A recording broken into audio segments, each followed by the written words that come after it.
The recipe card trembles in Miriam Goldstein's arthritic fingers, her handwriting shaky but precise. $500 fee. 5-minute phone call, October 3rd. In the kitchen where she once balanced books for 3 small businesses, the 78-year-old former bookkeeper now documents her own financial imprisonment, one index card at a time. 6 months after her stroke scrambled the numbers in her mind, her children signed away their parents' autonomy to a professional stranger who promised to simplify everything. Now Marcus Whitfield controls their bank accounts, their medical decisions, even whether Saul can buy seeds for the tomato plants wilting in the Phoenix sun. But when a young notary arrives to witness yet another predatory document, something shifts in this quiet house of stolen dignity. Destiny Chen recognizes the look in Miriam's eyes, the same trapped desperation she saw in her own grandmother before it was too late. And when Miriam deliberately signs her name wrong, creating a legal flaw, Marcus is too arrogant to notice. Destiny makes a choice that will transform recipe cards into evidence, photography into proof, and 2 forgotten elders into unlikely warriors. Have you ever watched someone you love lose control of their own life? Not to illness, but to those who claim to protect them. Have you seen dignity stripped away, one safety concern at a time? Stay with us to witness how an elderly couple, abandoned by family and exploited by a system meant to protect them, write their own smaller story of resistance. One receipt, one photograph, one carefully documented betrayal at a time. Because sometimes, the quietest rebellions echo the loudest, and the smallest stories reveal the largest truths about who we are when no one is watching. The bank statement trembled in Miriam Goldstein's arthritic fingers, numbers swimming like tadpoles across the page. She squinted at the figures, willing them into focus the way she had for 30 years of bookkeeping. But her post-stroke brain refused to cooperate. The checking account balance looked wrong, impossibly wrong, but she couldn't quite grasp why. Outside the kitchen window, Saul moved methodically through his morning routine, consulting the index card tucked in his shirt pocket before adjusting the sprinkler near his prize roses. Tuesday. Water roses. Check soil moisture. The cards helped him remember what dementia tried to steal. The kitchen door opened without a knock. Marcus Whitfield let himself in with the key their eldest son David had provided 6 weeks ago, his cologne arriving before his smile. "Morning, folks. Just checking in." He settled into Saul's chair, uninvited, spreading papers across the table where Miriam had been struggling with bills. "We need to discuss some account restructuring. Simplify everything for you." Miriam opened her mouth to protest, but the words tangled.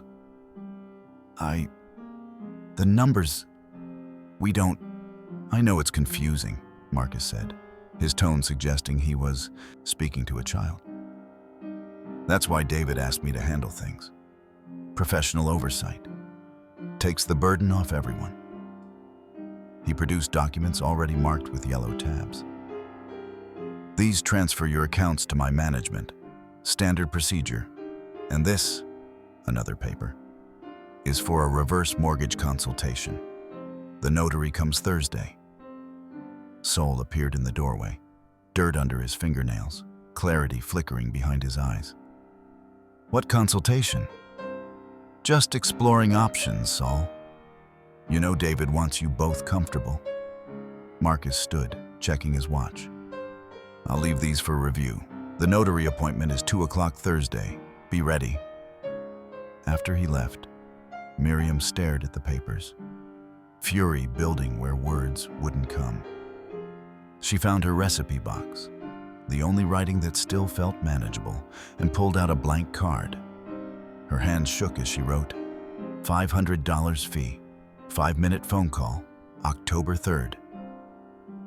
Saul stood behind her, watching. Without speaking, he retrieved his old camera from the hall closet, the one from his lawyer days when he documented everything. He photographed the papers Marcus left, each page carefully centered, then the empty key hook by the door where their spare had hung, before David gave it away. That evening, as Phoenix heat finally broke, they sat at the table, neither quite knew how to explain what was happening. Miriam added another card to her growing stack. Marcus has our key, comes in without asking. Saul downloaded his photos, organizing them by date in folders labeled with the precision of a contracts attorney. They were documenting their own imprisonment, one small piece of evidence at a time, though neither yet knew what they would do with it. Wednesday morning arrived with Miriam's determination. She dialed David's number, rehearsing the words she needed, praying they would come out right. "Mom, I'm in a meeting. What's wrong?" "Marcus, the money, he's..." The aphasia struck mid-sentence, scrambling syntax into nonsense. Tuesday came our accounts, "Mom, I can't understand you. Is this about Marcus? He said you might be confused. That's why we hired him." The exasperation in David's voice cut deeper than the stroke ever had. "I really have to go." The dial tone felt like abandonment. She tried Rachel next. Her middle daughter answered between errands, car doors slamming in the background. "Mom, Marcus comes highly recommended. Several families at the synagogue use him. You and Dad just need to adjust." "But Rachel, I've got to get the kids to soccer. Love you." Emma, the youngest, didn't answer at all. Sol found Miriam crying over cold coffee, something she never did. He'd been reading the reverse mortgage documents Marcus left, and the morning fog had lifted enough to recognize the predatory terms: excessive fees, unnecessary appraisals, clauses that would strip equity with surgical precision. "This is theft," he said, the lawyer surfacing, disguised as protection. They decided to visit the bank. Saul consulted his routine cards. Wednesday, bank day, deposit checks. Maybe someone there could explain why their money was disappearing. Jennifer, the teller who'd known them for 20 years, looked genuinely uncomfortable when they asked about recent transactions. "I'm sorry, Mr. and Mrs. Goldstein. Your accounts are under fiduciary management now. I can't process withdrawals over $50 without Mr. Whitfield's approval." $50? Sol's voice cracked. "For both of us?" "I'm sorry. It's in the system." They left with exactly $48, their weekly allowance from their own money. Outside, Saul photographed the bank receipt, the harsh afternoon light bleaching the numbers almost white. That evening, Marcus called, his voice cheerful. "Just confirming tomorrow's notary appointment. 2 o'clock sharp. Oh, and I've already paid the $500 setup fee from your account. Administrative costs." After he hung up, Miriam added another recipe card. "Cannot access our own money. $50 limit. Marcus decides everything now." Saul photographed their refrigerator, mostly empty. Marcus hadn't approved their grocery budget yet. In the morning, the notary would come, and Miriam had already decided. She would sign wrong. A tiny rebellion. A deliberate flaw. Something that might matter someday, though she couldn't quite imagine how. But she would document it, like everything else, in her careful, shaking handwriting. Thursday morning brought rehearsal. Miriam sat at the kitchen table with a lined notepad, practicing her signature over and over. Miriam Goldstein became Mariam Goldstein. One letter different, deliberate, a flaw Marcus wouldn't notice, but a lawyer might. Saul watched from the doorway, understanding without needing explanation. 40 years of contract law had taught him that signatures were everything, and intentional errors could invalidate documents. He didn't ask why. He simply nodded. At 2 o'clock, the doorbell rang. Destiny Chen stood on their doorstep, professional in a navy blazer, carrying a leather case embossed with Arizona notary seals. She looked impossibly young, barely older than their grandchildren. But her eyes held something older. Recognition, maybe, or sorrow.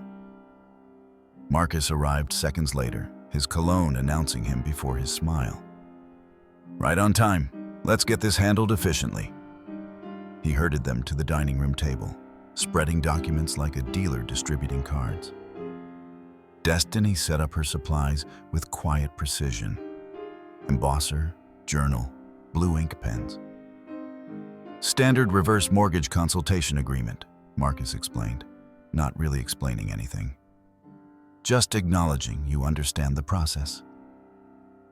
Miriam's hands shook as she reached for the pen. Destiny caught her eye, held it for a fraction of a second. Something passed between them, woman to woman, survivor to survivor. Saul signed first, his hand steady despite the tremor that sometimes betrayed him. When Miriam's turn came, she wrote carefully, "Mariam Goldstein." The I transformed to A in her shaking script. Marcus barely glanced at it, already checking his watch.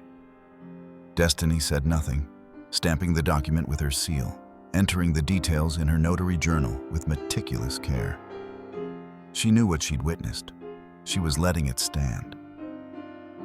"Excellent. I'll file these tomorrow." Marcus gathered the papers.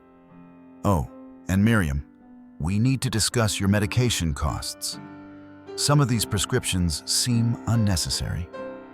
After he left, Destiny packed her supplies slowly, deliberately. As she bent to retrieve her case, her business card slipped from her pocket, landing behind the sofa cushion where Marcus's quick exit wouldn't have seen it. She caught Miriam's eye again, nodded almost imperceptibly. Miriam understood. The card was meant to fall.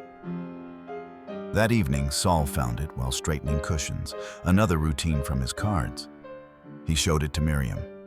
Destiny Chen, Mobile Notary Public, with a phone number and email. She tucked it inside her recipe box, between brisket, Bubby's recipe, and chocolate cake, Emma's birthday. Safe among the cards where she documented everything Marcus took from them. Outside, Saul's roses caught the last light, their petals perfect despite Phoenix heat. He'd saved them through worse than this: drought, frost, neglect. He'd save his wife, too. Inside, Miriam added another recipe card to her growing collection. October 5th, signed documents wrong. Mariam, not Miriam. Notary saw. Said nothing. Name, Destiny Chen. Friday passed in a haze of canned soup and silence. Saturday morning, Miriam made her decision. She dialed the number from the recipe box, rehearsing words that kept slipping away. When Destiny answered, Miriam forced out, "Document, clarification needed." The papers Thursday. Mrs. Goldstein? Recognition, instant and warm. "I can come by this evening. After 6? 7, Miriam managed. "He doesn't... Marcus, business hours only." 7 o'clock, I'll be there." Destiny arrived at 7:03, the Phoenix twilight painting, everything amber. She carried 2 grocery bags, casual, unremarkable. "Gift basket samples from a client," she explained loud enough for any listening neighbor. "They insist I share." Inside, the truth unpacked along with groceries. Fresh vegetables, real bread, milk that hadn't expired. Miriam's eyes filled watching simple abundance return to her refrigerator. "Tell me everything," Destiny said. Not as a notary, but as someone who understood.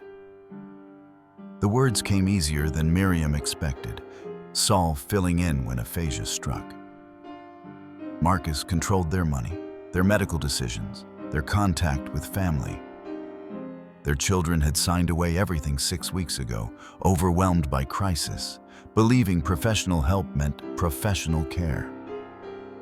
I watched this happen to my grandmother, Destiny said quietly, arranging produce. In California 3 years ago.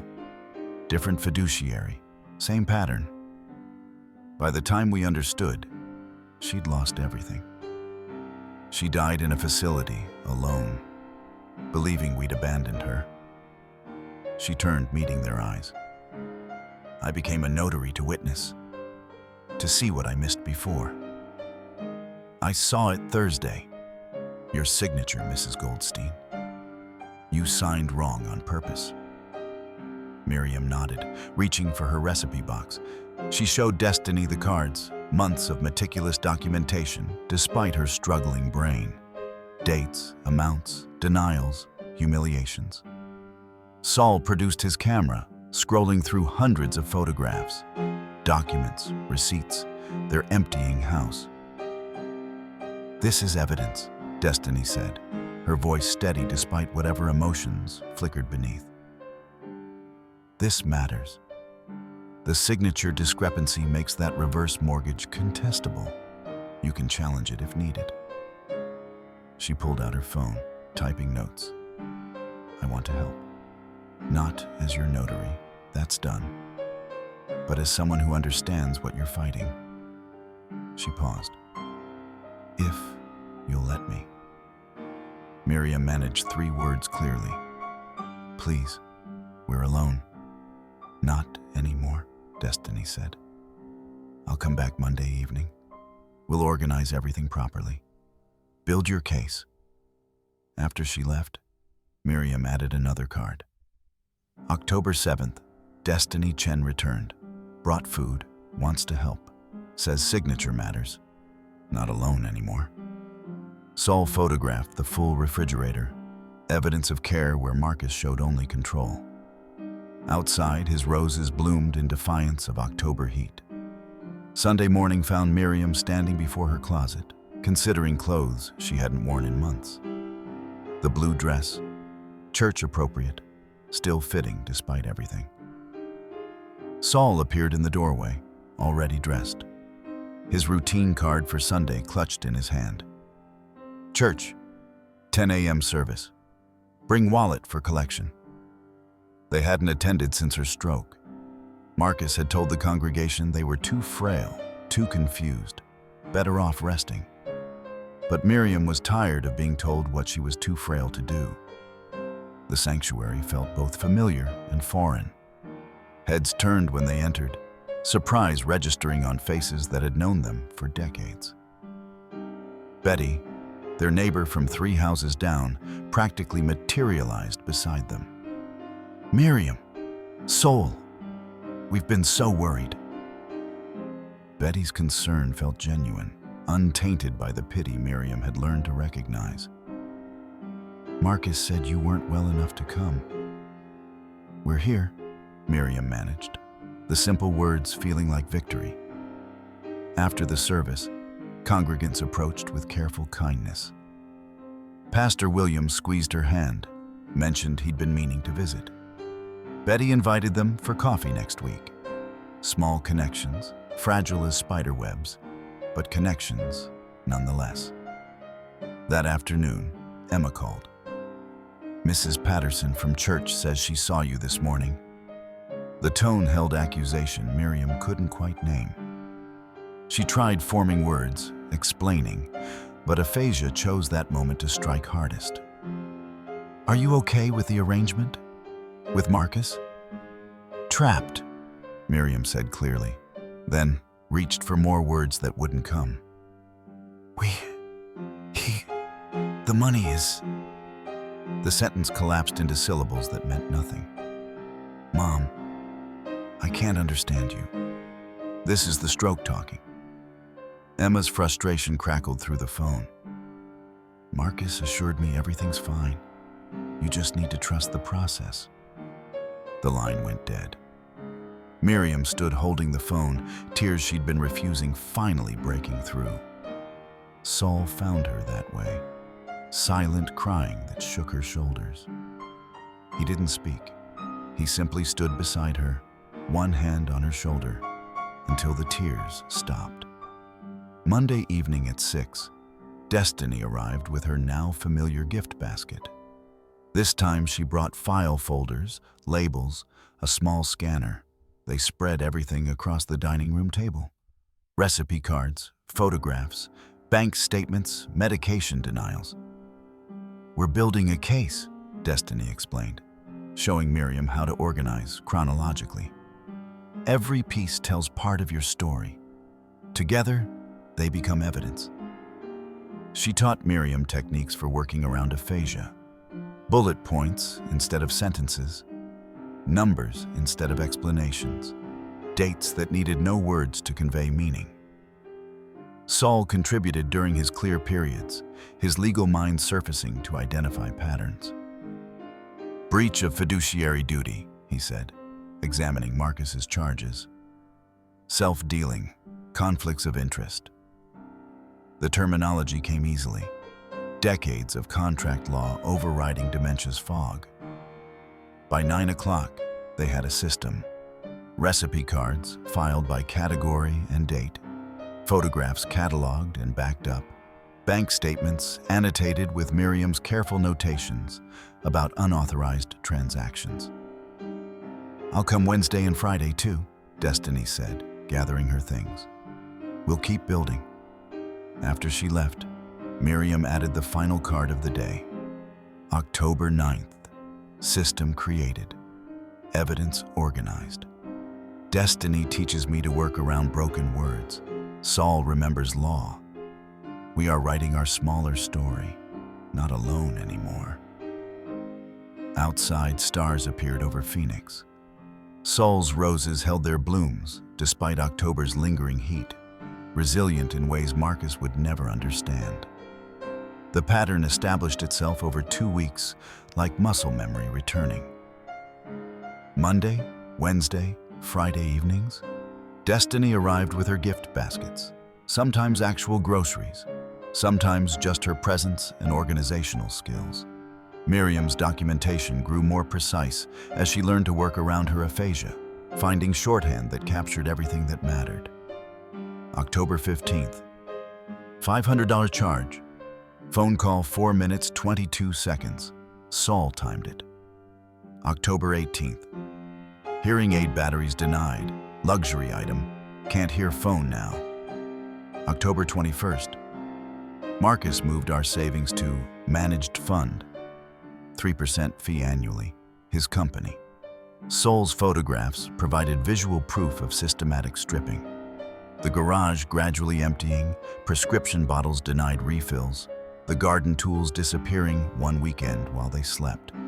During his clear periods, and Destiny learned to recognize them, the way his eyes sharpened and his lawyer's vocabulary surfaced. Saul identified the legal framework of their imprisonment. "He's self-dealing," Saul said one evening, examining Marcus's investment transfers. "Moving our assets into vehicles that profit him directly. Classic breach of fiduciary duty."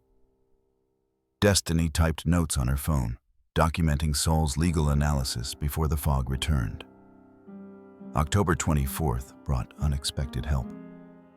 The phone rang while Miriam was documenting lunch. Another canned soup day, their grocery allowance mysteriously delayed by Marcus. Jennifer from the bank, her voice carefully neutral. "Mrs. Goldstein, I've noticed some unusual transaction patterns on your account.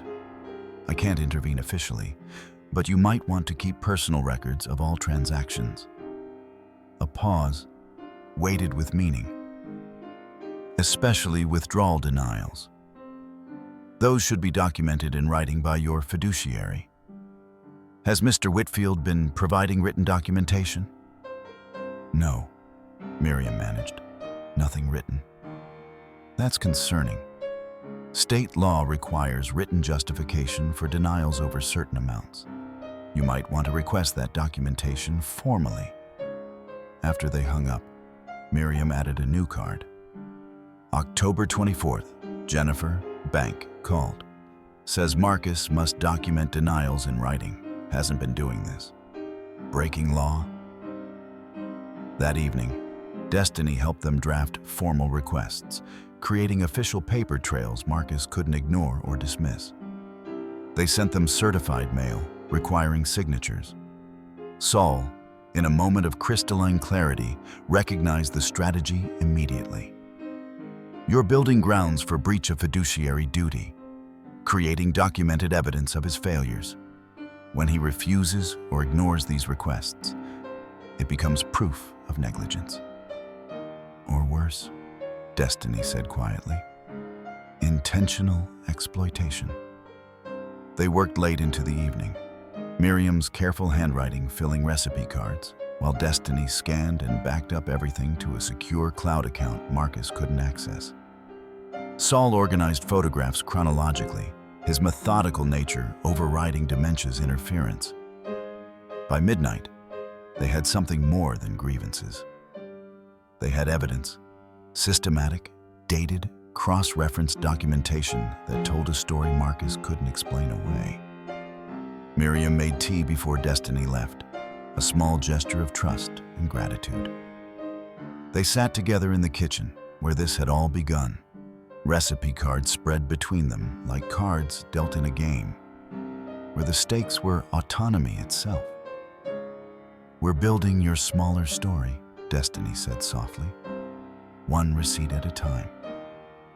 Outside, Saul's roses bloomed despite October's advance, stubborn and beautiful in their refusal to surrender. October 25th arrived with Betty knocking on their door, concern etched in the lines around her eyes. She'd lived 3 houses down for 30 years, watched their children grow, attended their anniversary parties. Lately, she'd been watching something else. "I saw Marcus loading things from your garage yesterday," Betty said, accepting Miriam's offer of tea.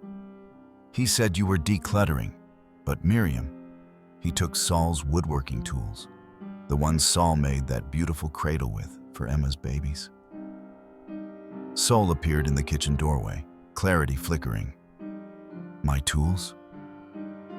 That afternoon, he photographed the empty spaces where his workbench had stood, where his tool chest had lived for 40 years.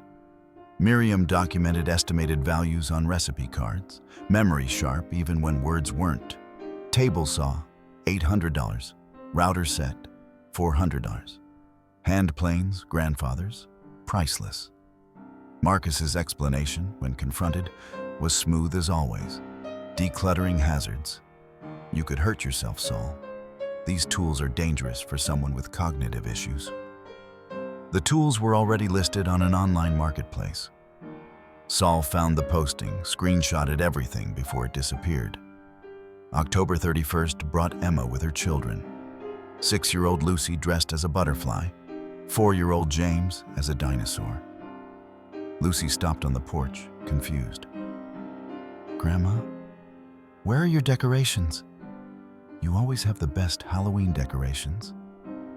Emma followed her daughter's gaze to the bare porch, the empty hooks where spider webs and ghosts usually hung. Inside, Lucy noticed more absences.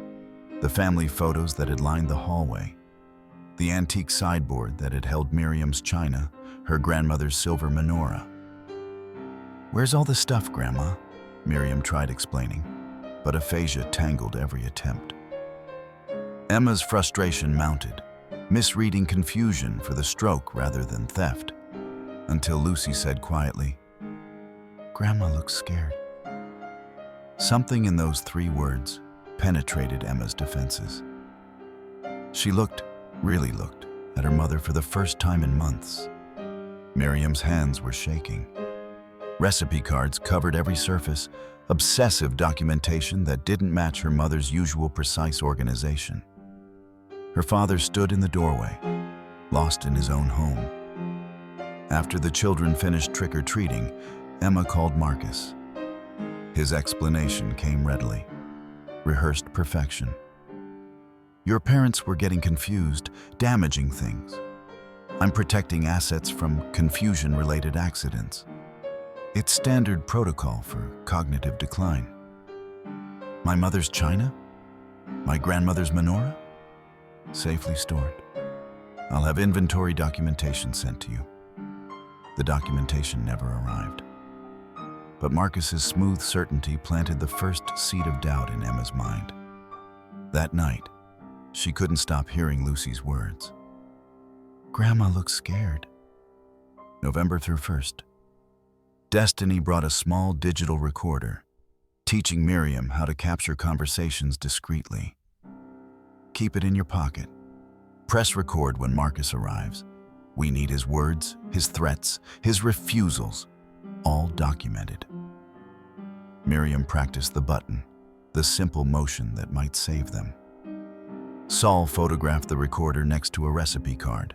Evidence documenting evidence, stories within stories, all building towards something they could almost see now. Freedom, autonomy, justice. One careful, documented step at a time. November 8th arrived with Marcus's rage barely contained beneath professional veneer. He let himself in at 9 a.m., slamming papers on the kitchen table where Miriam was documenting breakfast. Another canned soup morning. What the hell is this? He waved the certified mail receipts, their formal requests for written documentation. And Jennifer at the bank says you've been asking questions about transaction protocols? Miriam's hand moved to her pocket, pressing record on the small device Destiny had given her. Saul stood in the doorway, watching. This paranoid behavior confirms exactly what I've been telling your children. You're incapable of managing your own affairs. Marcus's voice rose, professionalism cracking. If you continue making trouble, questioning my professional judgment, I'll have no choice but to recommend immediate facility placement. Separate facilities, for your own safety. You can't, Miriam started, aphasia strangling the protest. I can do whatever is necessary for my client's well-being. That's what your children hired me for. He leaned close, cologne overwhelming. Stop making problems or I'll solve them permanently. After he left, Saul checked the recording. Crystal clear, every threat preserved. But Marcus wasn't finished.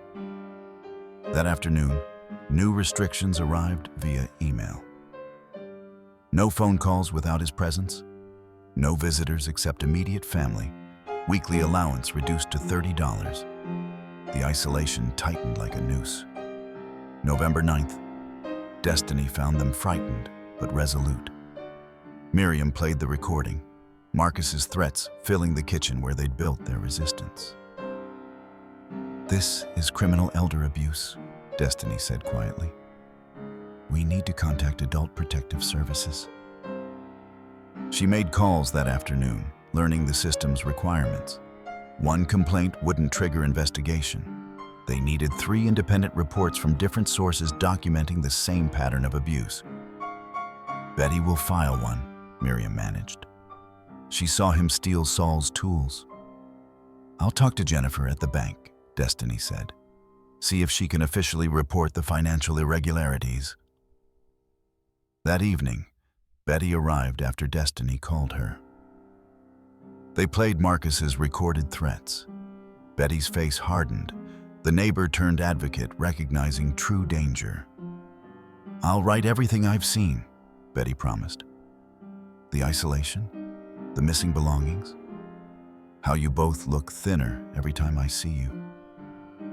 My late husband would never forgive me if I stayed silent now. November 10th brought Jennifer's carefully worded text. If someone were to formally request a transaction review, I would be obligated to report irregularities to compliance, just so you know. 2 reports secured. They needed 1 more. Pastor Williams, Saul said during a clear moment. He's noticed our absence, mentioned it's Sunday. Destiny contacted the church November 11th. Pastor Williams agreed to meet that afternoon, listening as they laid out months of documentation.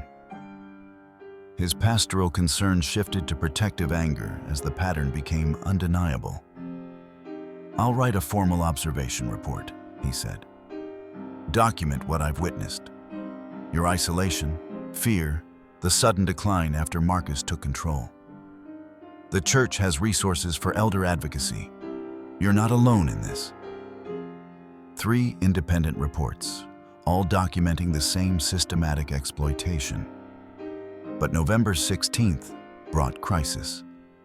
A grocery delivery arrived, Destiny's arrangement, and Marcus intercepted it, recognizing her name on the receipt. His call came 30 minutes later, threatening legal action for interfering with protected persons. That evening, he informed the Goldsteins. Placement proceedings initiated. Evaluation scheduled for 1 week. Their time was running out. November 17th brought desperation. Miriam tried Emma's number 3 times before her daughter answered. Children screaming in the background. "Mom, I'm in the middle of..."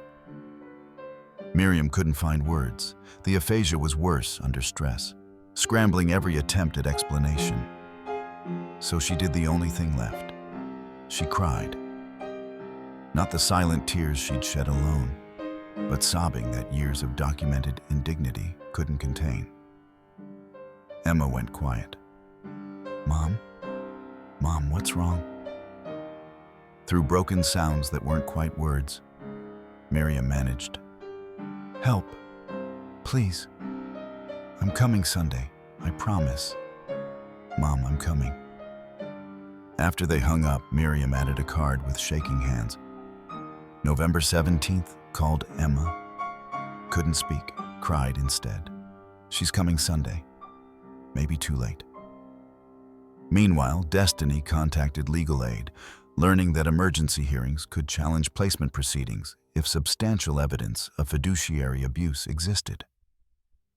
They had 72 hours to prepare a case that might save the Goldsteins from separation and institutional imprisonment. November 18th, Saturday. Destiny arrived early with file boxes and determination. They had 1 day to organize months of documentation into something a judge could review quickly and understand completely. Saul's photographs went into chronological folders. October, missing items. November, financial documents, evidence of decline. Miriam's recipe cards were scanned, organized by category. Medical denials, unauthorized charges, threats, isolation tactics. Bank statements were annotated with Miriam's careful notations. The recorder's files were transcribed, Marcus's threats preserved in both audio and text. By evening, they had a comprehensive narrative told through hundreds of small pieces of evidence, each one alone perhaps dismissible, but together forming an undeniable pattern of exploitation. November 19th, Sunday, Emma arrived at 2 p.m., her skepticism evident despite the promise. She'd heard Marcus's smooth explanations too many times, trusted the professional over her own parents' confusion. But Saul was ready. He'd saved his clarity for this moment, knowing it mattered more than any other. He met Emma at the door, led her to the dining room where evidence covered every surface. "Your mother can't always find the right words," Saul said, his lawyer's voice surfacing. "So we documented everything. Look at what he's done. Really look." Emma picked up the first recipe card. $500, 5-minute phone call, October 3rd. Then another. Hearing aid batteries denied, luxury item. Another. Cannot buy groceries without permission. The photographs showed their home progressively emptying. Emma recognized her grandmother's china in one image, sold without consultation, without even notification. "This is systematic," Emma whispered, her nurse's training recognizing patterns of neglect and exploitation. Miriam handed her daughter the bank statements. The systematic draining was undeniable once you knew to look for it. Emma called David and Rachel on speakerphone, her voice shaking. They dismissed her concerns until she read specific transactions, quoted Marcus's recorded threats, described the evidence covering their parents' dining room table. "He hasn't sent monthly reports in 6 weeks," David admitted finally. He mentioned placement facilities back in October, Rachel remembered. Said they were stable when I asked. Emma made her decision. I'm attending the evaluation tomorrow, and I'm bringing this evidence. Sunday morning, November 19th, found Emma standing on her parents' porch at 2 p.m. sharp, punctual despite her reluctance. She'd promised, and Emma kept her promises even when they felt like walking into quicksand. Inside, the house she'd grown up in felt alien. Recipe cards covered every surface like snow that wouldn't melt. Her father stood straighter than she'd seen in months. Something focused in his eyes that dementia usually stole. Emma. Sol's voice carried authority she'd forgotten he possessed. Your mother can't always find the right words anymore. So we've been documenting everything. I need you to really look at what's been happening here. He led her to the dining room. Evidence blanketed the table in organized chaos. Photographs in labeled folders, recipe cards arranged chronologically, bank statements annotated in her mother's shaking handwriting. Emma picked up the first card, recognizing her mother's careful script. $500, 5-minute phone call, October 3rd. Another. Hearing aid batteries denied, luxury item, can't hear phone now. Another. Cannot buy groceries without Marcus's permission, $50 weekly for both. Her nurse's training kicked in, pattern recognition she couldn't suppress. This wasn't confusion or paranoia. This was systematic documentation of systematic abuse. The photographs told stories words couldn't. Empty rooms where furniture had stood. Bare walls where family photos had hung. Her grandmother's china displayed on an online marketplace for a fraction of its worth. He sold Bubby's china? Emma's voice cracked. Without even asking? Miriam handed her daughter the bank statements, hands trembling. Emma's accountant brain processed the numbers quickly. Unauthorized transfers, excessive fees, high commission investments that benefited Marcus's company. She pulled out her phone, calling David and Rachel on speaker. They started dismissing her concerns with practiced ease. Marcus had trained them well, until she began reading specific transactions aloud. October 15th, $500 for a 4-minute phone call. October 18th, hearing aid batteries denied as luxury items. October 21st, retirement savings moved to a managed fund with 3% annual fees, paid to Marcus's investment company. Silence on the line. He hasn't sent monthly reports in 6 weeks, David admitted finally, his accountant's conscience awakening. He mentioned placement facilities in October, Rachel remembered, her nurse's instincts recognizing medical neglect in the documented denials.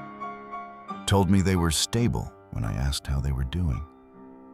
Emma looked at her parents, really looked at them for the first time in months. Her mother, who'd once run books for 3 businesses simultaneously, reduced to documenting her own exploitation on recipe cards.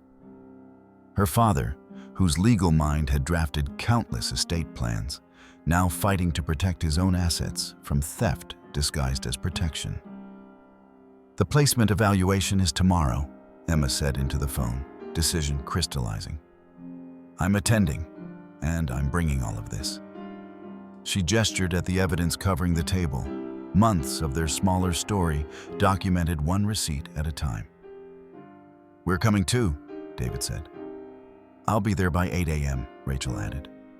After they hung up, Miriam managed 3 clear words through her aphasia. Thank you, Emma. Emma hugged her mother for the first time since the stroke, feeling how much thinner she'd become on Marcus's restricted allowance. I'm so sorry, Mom. I should have listened. Outside, Sol's roses bloomed despite November's arrival, resilient and beautiful in their refusal to surrender. Monday, November 20th, 10 a.m. The Goldsteins' living room filled with people who would decide their fate. Marcus in his professional armor, Dr. Harrison with his psychiatrist's clipboard, a social worker named Ms. Chen taking notes, and unexpectedly, gloriously, Emma flanked by David and Rachel. Marcus's confidence faltered for just a moment before recovering. I wasn't aware the family would be attending. We weren't aware there was an evaluation, David said coldly. Marcus launched into his narrative with practiced ease. Difficult clients, cognitive decline, safety concerns, the burden of professional responsibility. Dr. Harrison nodded along, checking boxes on forms designed to rubber stamp predetermined conclusions. Then Emma interrupted, pulling recipe cards from her bag like evidence at a trial. Before we continue, I think you should see what my parents have been documenting. She spread them across the coffee table. Hundreds of cards, months of meticulous record-keeping. David, the accountant, picked one up, then another, his face darkening. $500 for a 5-minute call? $30 weekly allowance for 2 people? Rachel, the nurse, found the medical denials. Hearing aid batteries, luxury item. Blood pressure medication, delayed for cost review. Physical therapy, unnecessary expense. These aren't safety measures, David said, his voice tight. This is financial exploitation. Dr. Harrison leaned forward, examining the cards with new attention. Mr. Whitfield, were you aware of these transaction patterns? Marcus's smooth explanation crumbled under specific questions he couldn't answer. Why were medical necessities denied? Why were assets moved to high-fee investments that benefited his company? Where was the required written documentation for withdrawal denials? The social worker requested private time with the Goldsteins. In the kitchen, away from Marcus's presence, Miriam showed Ms. Chen the recipe cards, while Saul presented his photographs. Empty rooms, missing belongings, the systematic stripping of their home and autonomy. When they returned to the living room, Ms. Chen's professional neutrality had shifted to protective concern. I'm recommending this evaluation be postponed pending a full investigation into Mr. Whitfield's management. Marcus erupted, professionalism finally shattering. These children abandoned their parents, and now they're interfering with professional care because they feel guilty. We have recordings of your threats, Emma said quietly. Threatening facility placement if they made trouble. Reducing their allowance to punish cooperation with bank inquiries. Shall I play them? Marcus threatened legal action against everyone. The children for interference, the social worker for bias, even the Goldsteins for defamation. But his threats rang hollow against months of documented evidence. That evening, Destiny arrived with emergency hearing paperwork. They had 48 hours to present their case before a judge who could revoke Marcus's authority entirely. We're going to court, Destiny said, compiling evidence into a comprehensive legal packet. Wednesday morning, and we're going to win. Miriam added one more recipe card. November 20th, children came, saw truth, fighting for us now. Emergency hearing Wednesday. Writing our smaller story became something bigger. Outside, despite November cold, Saul's roses held their blooms, resilient, beautiful, refusing to surrender even when everything said they should. Tuesday, November 21st, became a day of allies stepping forward from shadows where they'd been watching, waiting, needing permission to help. Jennifer from the bank arrived at 9 a.m. with official documentation she'd compiled on her own time. Transaction histories showing unauthorized transfers, pattern analyses highlighting suspicious activities, internal memos she'd sent to compliance that were ignored. Taking personal time to testify meant risking her job. But 20 years of watching exploitation had finally demanded action. "I'm tired of being professionally constrained when I can see what's happening," she told Miriam, handing over sealed envelopes. "This is everything." Betty appeared at noon with a typed witness statement. 30 years of neighborhood observation. Recent months of documented decline, items she'd seen Marcus loading into his vehicle. "Your husband and mine planted those roses together," she said. "He'd never forgive me if I stayed silent now." Pastor Williams sent his observations via email by 2 p.m. Isolation patterns, sudden absence from church, the fear visible when he'd finally visited. The church's elder care committee was reviewing all members under fiduciary management. Emma spent the day with her parents, really seeing them for the first time in months. She found her mother's pre-stroke journals in a closet, detailed household accounts, business records kept with professional precision, notes written in confident handwriting that bore no resemblance to the shaking script on recipe cards. "You were so sharp, Mom. So capable. What he's done to you." David arrived at 6 p.m. with financial analysis. As an accountant, the numbers spoke clearly. Over $30,000 taken or mismanaged in 6 weeks through excessive fees, unauthorized transfers, and high commission investments. "This is textbook elder financial abuse. I should have seen it months ago." Rachel brought medical records showing denied treatments that worsened both parents' conditions. Blood pressure medication delays leading to dangerous spikes, physical therapy denials causing mobility decline, hearing aid, battery refusals, increasing isolation. "I'm a nurse," Rachel said, voice breaking. "I should have recognized medical neglect." The siblings agreed to testify, guilt transforming into protective determination. That night, Miriam couldn't sleep. She organized her recipe cards one final time, arranging them chronologically, ensuring each told its part of their smaller story.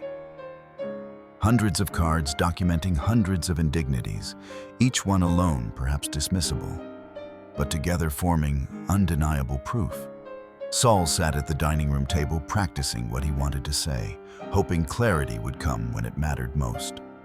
He consulted his routine cards, finding comfort in the methodical preparation that had sustained him through 40 years of law practice. "Tomorrow," he said to Miriam. "Tomorrow, we fight back." She nodded, adding one last card. November 21st, prepared for hearing. Allies stepped forward. Children united. Evidence compiled. Tomorrow, our smaller story becomes our testimony. Tomorrow, we reclaim our lives. Outside, stars appeared over Phoenix. Tomorrow would bring judgment. But tonight brought something they hadn't felt in months. Hope, fragile but real. Held carefully like Saul's roses. November cold.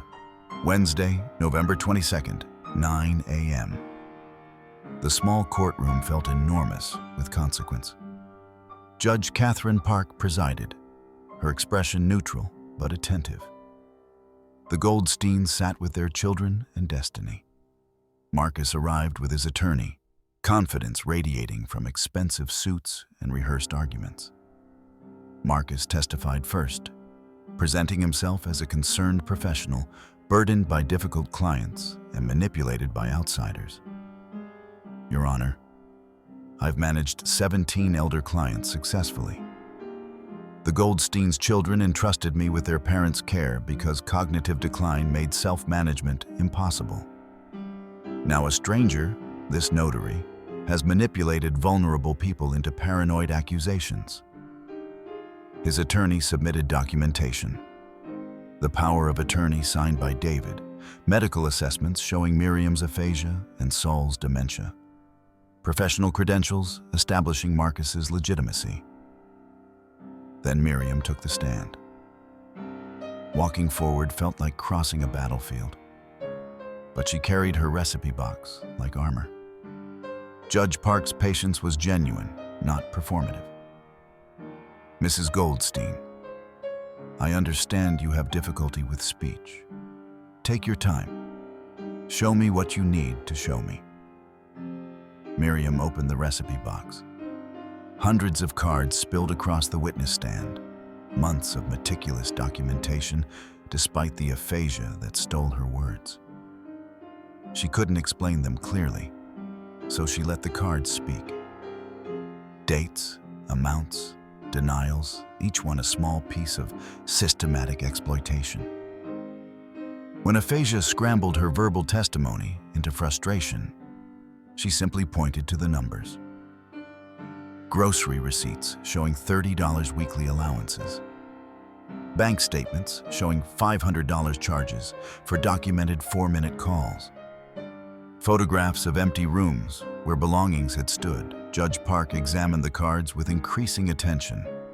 Pattern recognition overriding rehearsed defenses. Saul testified next, and clarity came when he needed it most. The lawyer surfaced. 40 years of contract law overriding dementia's interference. Your Honor, I specialized in estate planning for 4 decades. I understand fiduciary duty, the legal obligation to act in clients' best interests, not one's own. His voice strengthened. Mr. Whitfield violated every principle of fiduciary responsibility. He self-dealt, moving our assets into high-fee investments benefiting his company. He denied medical necessities while charging excessive fees for minimal services. He isolated us from support systems while systematically draining our accounts. The children testified about being deliberately misled, monthly reports that never arrived, smooth assurances that masked exploitation. Destiny presented the notarized documents with Miriam's deliberately incorrect signature, explaining her ethical concerns watching manipulation she'd witnessed before with her grandmother. Jennifer appeared in her bank uniform, having taken personal time to testify. I've worked in banking for 20 years. I've been trained to recognize elder financial abuse. The transaction patterns on the Goldsteins' accounts showed every indicator. Sudden large withdrawals, frequent management fees, denial of routine access, isolation from normal banking relationships. Judge Park called recess at 11:30. The evidence packet sat on her bench, recipe cards, photographs, bank statements, witness testimonies, all telling the same story from different angles. In the hallway, Miriam held Saul's hand, waiting. They'd written their smaller story as completely as they could. Now someone else would decide if it mattered. 2 p.m. The courtroom reassembled with the weight of judgment pending. Judge Park's expression had shifted from neutral to resolute. I've reviewed the evidence presented by both parties. This case presents a clear pattern of fiduciary abuse disguised as professional care. She looked directly at Marcus. Mr. Whitfield, your management of the Goldsteins' affairs violated fundamental principles of fiduciary duty. The documentation provided by Mrs. Goldstein, despite her cognitive challenges, is more thorough and accurate than any report you submitted to this family. Marcus started to protest. Judge Park continued, undeterred. Effective immediately, your fiduciary authority over Solomon and Miriam Goldstein is revoked. I'm ordering a full forensic audit of all transactions during your management. Temporary guardianship is granted to Emma Goldstein, with support from her siblings David and Rachel, pending permanent arrangements. Your Honor, I intend to appeal, Mr. Whitfield. I'm also noting potential criminal charges for elder financial abuse and referring this case to the district attorney's office. 17 other clients, you testified? I'm requesting Adult Protective Services review all of them. The gavel fell. Marcus threatened appeals, but his attorney was already distancing himself, recognizing liability. The courtroom emptied slowly. In the parking lot, David approached his parents, his accountant's confidence replaced by a son's remorse. Dad, Mom, I'm so sorry. I thought I was helping. I thought professional management was the responsible choice. Rachel hugged her mother for the first time in 2 years, feeling how thin Miriam had become. I should have visited. I should have seen. Emma simply held her mother's hand. I promised to visit every week. Really visit. Not just check boxes. November 23rd, Thanksgiving Day. The Goldstein home bustled with awkward but genuine healing. Emma brought her children, David arrived with wine, Rachel contributed dessert. Destiny joined them, no longer a stranger, but family chosen through shared battle. The meal was imperfect. Turkey slightly dry, conversation stilted, but real in ways their interactions hadn't been for years. Over the following week, the recovery process began. The bank reversed unauthorized transfers. Some sold items were located and recovered. Saul's tools, family photographs, Miriam's sewing machine. Marcus's assets were frozen pending investigation. The house slowly refilled, with returned belongings, with visiting grandchildren, with the energy of people living rather than merely surviving. By November 30th, the dining room table held Miriam's reorganized account books rather than threatening documents. Saul's roses, despite December's approach, held their final blooms. Beautiful, resilient, refusing to surrender. They'd written their smaller story one recipe card at a time. Now they were writing something larger, dignity reclaimed, family restored, trust rebuilt through the precision of documented truth, and the courage to fight back when everything said they should simply accept their imprisonment. Outside, Phoenix prepared for winter. Inside, the Goldstein home held warmth it hadn't known in months. The warmth of autonomy reclaimed and family reunited. December arrived with changes that felt like breathing after months underwater. Miriam began speech therapy, proper therapy that Marcus had denied as unnecessary expense, and her aphasia gradually loosened its grip. Numbers came easier. Words found their paths more often. She returned to basic bookkeeping for the household, her confidence rebuilding with each balanced ledger. Saul's dementia remained, but with consistent medication and routine, it stabilized rather than spiraled. His garden became magnificent again, roses thriving under renewed care. He still consulted his routine cards, but now they guided rather than imprisoned. Destiny visited twice weekly, officially hired as Miriam's bookkeeping assistant. Together they worked through accounting principles, Miriam teaching what she'd spent decades mastering, while Destiny studied for her certification exam. The younger woman brought groceries now, without pretense, staying for dinner, becoming family in all the ways that mattered. January brought structure. The children established a visiting schedule that actually held. Emma every Sunday with Lucy and James, David alternating Wednesdays, Rachel handling medical appointments. Slowly, they learned to see their parents as people rather than problems, humans rather than burdens. Lucy helped Saul plant spring bulbs one Saturday, her small hands learning the patience of gardening. "Grandpa, when will they bloom?" "April," Saul said, clarity flickering. "If we care for them properly, if we're patient. Beautiful things take time." February brought news from the district attorney's office. Marcus Whitfield charged with elder abuse and fraud. 17 victims had come forward after Judge Park's referral. 17 families whose smaller stories of exploitation formed a larger pattern of systematic predation. The investigation revealed everything the Goldstein's recipe cards had documented: excessive fees, unauthorized transfers, denied necessities, isolation tactics, and the slow draining of assets disguised as professional care. Marcus's business model collapsed under scrutiny he'd avoided for 8 years through careful victim selection and family manipulation. March 1st. Miriam's 79th birthday. The dining room table, once buried under threatening documents, now held birthday cake and her neatly organized account books. The family gathered. All 3 children, 6 grandchildren, Betty from down the street, Jennifer from the bank, Pastor Williams, and Destiny, who'd become the daughter Miriam gained through crisis rather than birth.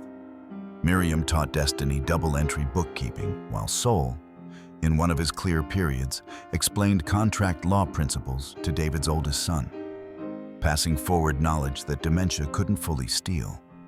Emma had begun transcribing the recipe cards into a formal complaint, working with advocacy groups to change state fiduciary oversight laws. The smaller story Miriam and Sol had written, one card at a time, one photograph at a time, was becoming something larger, evidence for systematic reform, proof that the vulnerable could fight back when given tools and allies. That evening, after everyone left, Miriam added one final card to her collection. March 1st, 2024, 79th birthday. Family together, Destiny here, teaching again. Sol's roses will bloom in April.